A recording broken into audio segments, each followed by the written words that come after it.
Good evening to you, wherever you're watching us from across the country on this 19th day of December.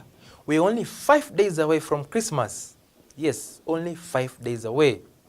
This is the last episode of Business Tuesday, and my name is Eddy, Nyadwa.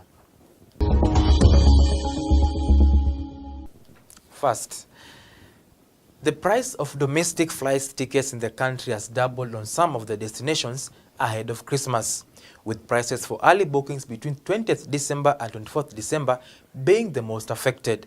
However, unlike last year when some routes were always fully booked by this time, most airlines still have available bookings. Maurice Owino opens the program with that story.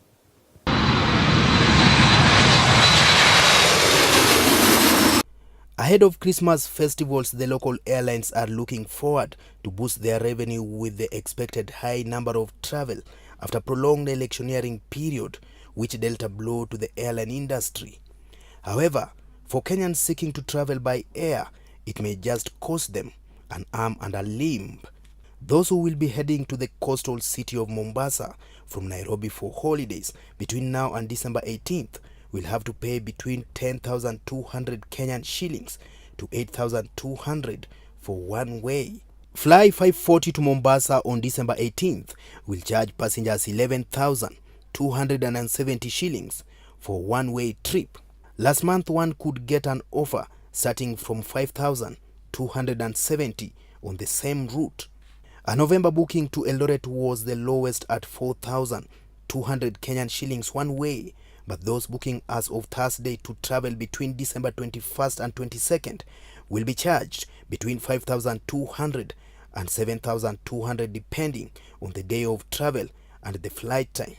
Booking from Nairobi to Kisumu between 18th to 20th December were costing 4,200 shillings one way on Jambojet, but it has now gone up to 7,200 Kenyan shillings for those who wish to travel on the same dates.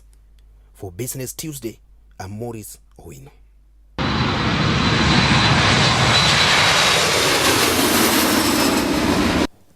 Thank you, Maurice, for that. International technology firm Huawei Technologies has unveiled the Explore Kenya campaign. The campaign, dubbed Exploring Kenya on a New Point of View, features exclusive images of Kenya as seen from Safaricom base stations. The images will be shared in multiple digital channels globally to showcase the modernity and beauty of Kenya. Speaking during the launch, Cabinet Secretary for Tourism Najib Balala said that it is significant to integrate technology in promoting tourism in the country. Kenya has become more technological capable to be able to track all that. So technology is fundamental, not necessarily just on telephones and computers, but also in promotion and marketing. We want to reach as many people as we can. The collaboration between Kenya Tourism Board and yourselves is welcomed. And I want to assure you, you can count on government to support this. And I hope we can venture into the Chinese market. If we get, at the moment, we are only about 40,000. And the Chinese market traveling alone out of China is 140 million. So this is a big number that we hope we can be able to tap.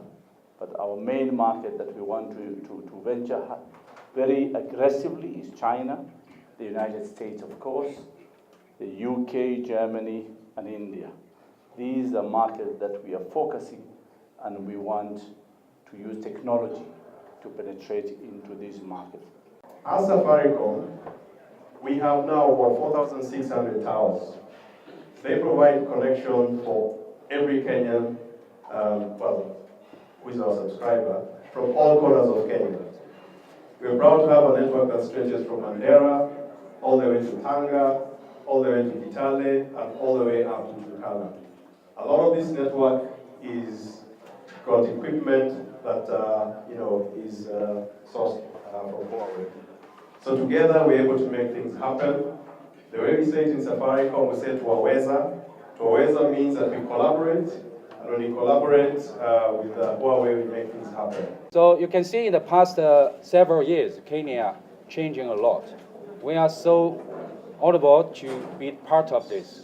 and we're joining to build Kenya with our partner. In the past many years, you can see from the telecommunication perspective, Kenya changed a lot.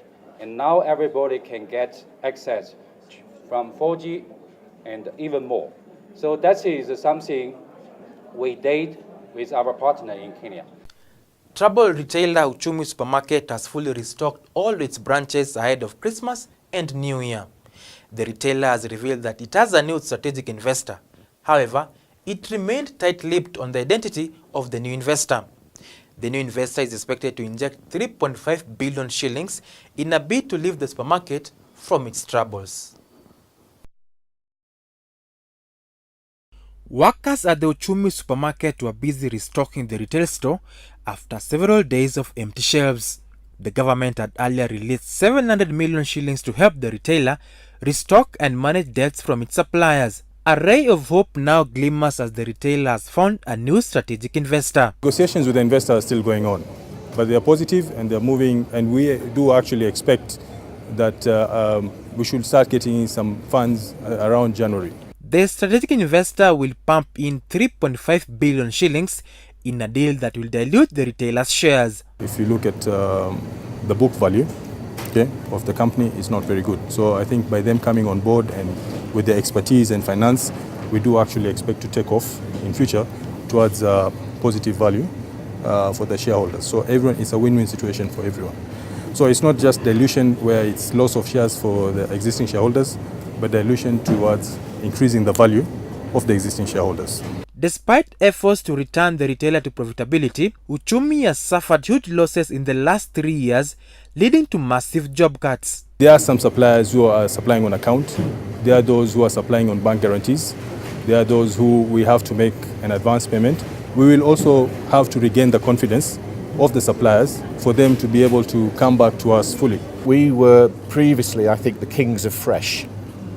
And I don't believe anybody is actually fulfilling that position at the moment, and therefore we want to return to that position where we offer the best quality, the best price of fresh product. With the current debt of about 3.8 billion shillings, the retailer is looking at disposing some of its assets in a bid to raise cash to settle the debts.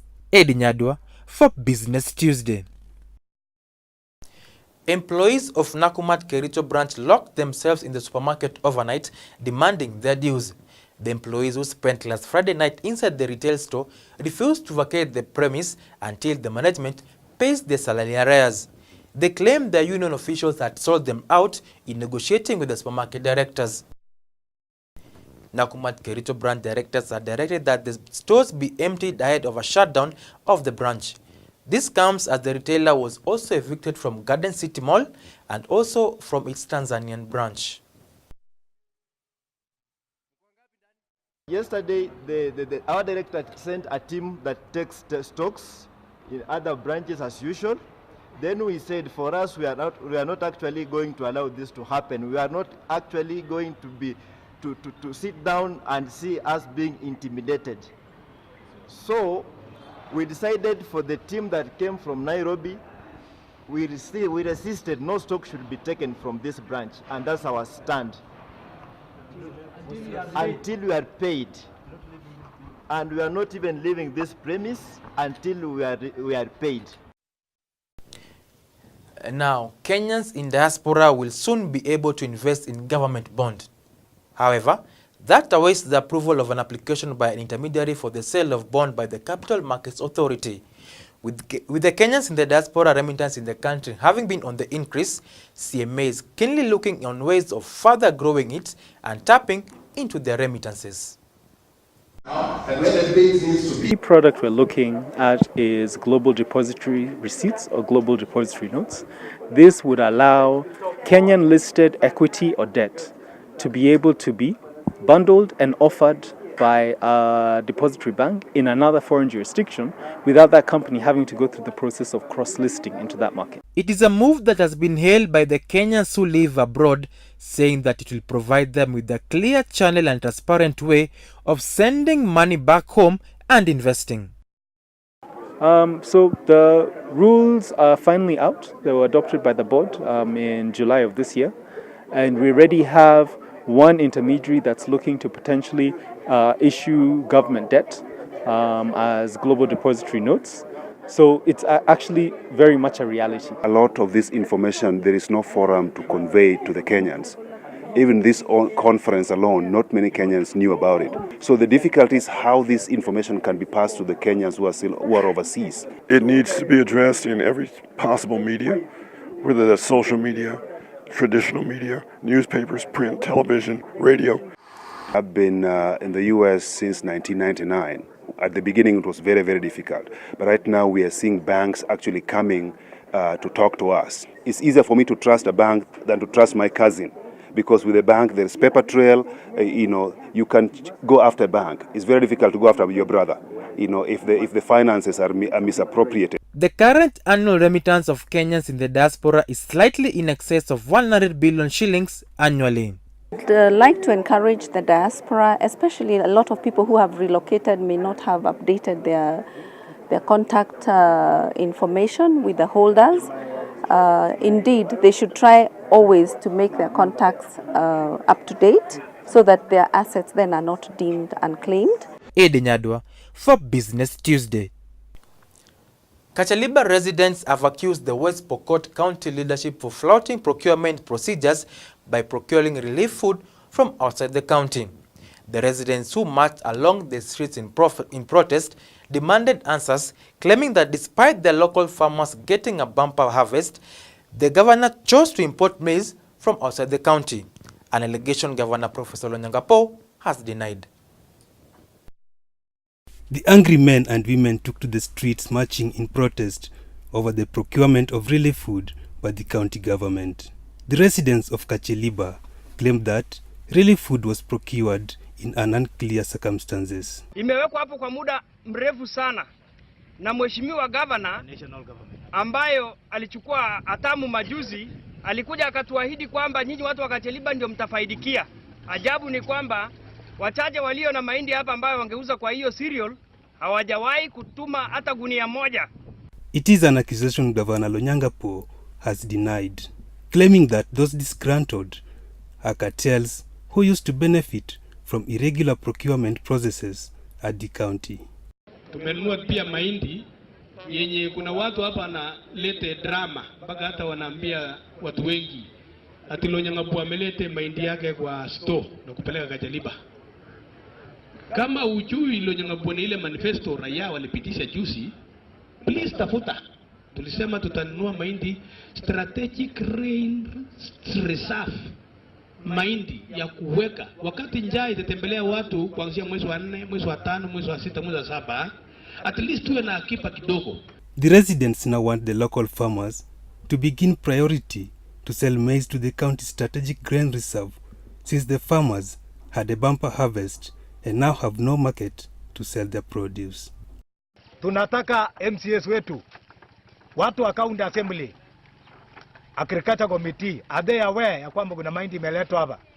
Wajumbe wetu wote 5, senator, wakuje Kacheliba watueleze wanaelewa nini kuhusu hii mahindi.